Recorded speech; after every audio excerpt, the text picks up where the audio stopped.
ایسے ٹوٹکے جو بہت زیادہ فائدہ مند ہیں۔ ناخن کاٹنے کے بعد اس پر تیل ملنے سے نظر کبھی کمزور نہیں ہوگی، دماغ مضبوط رہے گا، جسم ہلے گا نہیں، ریشہ نہیں ہوگا، یادداشت بہترین رہے گی، جھریاں نہیں پڑیں گی، جوانی کی رونق باقی رہے گی، یعنی بڑھاپے کا اثر نہیں دکھائی دے گا۔ کوئی بھی تیل ہو، پاؤں ٹانگوں میں ہر وقت درد ہو، جاتا نہیں ہو، پاؤں سے حرارت خارج ہو رہی ہو، گرمی ہو، ہیٹ نکل رہی ہو، اس کے لیے زبردست ٹوٹکا اور آسان ٹوٹکا ہے۔ سادہ نمک لیں، آیوڈین والا نمک نہ ہو، خشک ہو، مالش کی طرح ٹانگوں پر وہ نمک ملے، نمک گر جائے گا پھر اٹھا لیں، پھر ملیں، پاؤں میں پنڈلیوں پر ملیں، 5-10 منٹ نمک کی مالش کریں، اس کے بعد کسی بھی تیل کی مالش کریں اس ایریا پر اور پھر اس کے بعد سو جائیں۔ پہلے نمک کی مالش پھر تیل کی مالش، دونوں ٹانگوں پر مالش کریں۔ پہلے ہی دن سے جلن، درد، بے چینی اس حیرت انگیز ٹوٹکے سے بفضل کریم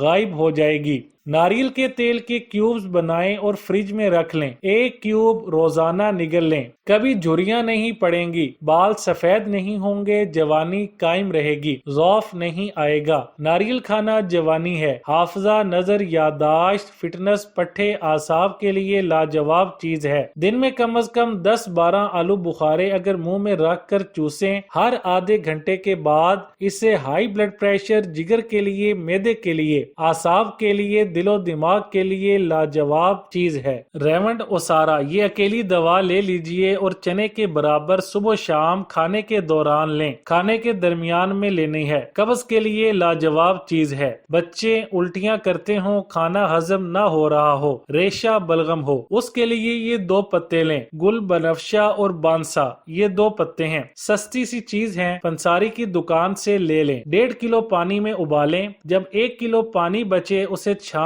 کر فریج میں رکھیں، جب بھی نکالیں نیم گرم ضرور کریں، ٹھنڈا نہ پلائیں، اور اس میں ہلکا سا شہد ملا لیں، دن میں 5-6 بار پلائیں۔ جب جوڑ خود بخود نکل رہے ہوں، چاہے وہ کندھے کے ہوں یا گھٹنوں کے ہوں، پھر واپس بھی آ جاتے ہوں، اگر ایڈجسٹ کیے جائیں، یہ پریشان کن مسئلہ عام ہوتا جا رہا ہے۔ غذائیت کی کمی کی وجہ سے یہ مسئلہ پیش آ رہا ہے۔ روٹی کے اوپر گھی ڈالیں اور اس کے اوپر شکر ڈالیں، خالص گڑ شکر کو جب گھی کے ساتھ ملایا جائے تو کولیسٹرول نہیں بنتا۔ نہار منہ روٹی پر گھی شکر ملا کر کھائیں اور اوپر سے گرم دودھ 1 کپ پئیں تو چند دنوں میں یہ مسئلہ بفضل کریم ٹھیک ہو جائے گا انشاءاللہ۔ سارا دن تر و تازہ رہنے کے لیے، پرسکون نیند کے لیے، تھکاوٹ سے نجات کے لیے یہ کام کریں۔ غسل کریں، تولیہ استعمال نہ کریں، ہتھیلی پر چند قطرے تیل کے ڈالیں، کوئی بھی تیل ہو، ہلکا دونوں ہاتھوں پر ملیں اور اس سے تمام جسم پر ملیں۔ ایک قسم کا مالش کریں، سینے پر، بغلوں کے اندر، پیچھے جہاں تک ہاتھ پہنچے، رانوں پر۔ تھکاوٹ کا نام و نشان نہیں رہتا۔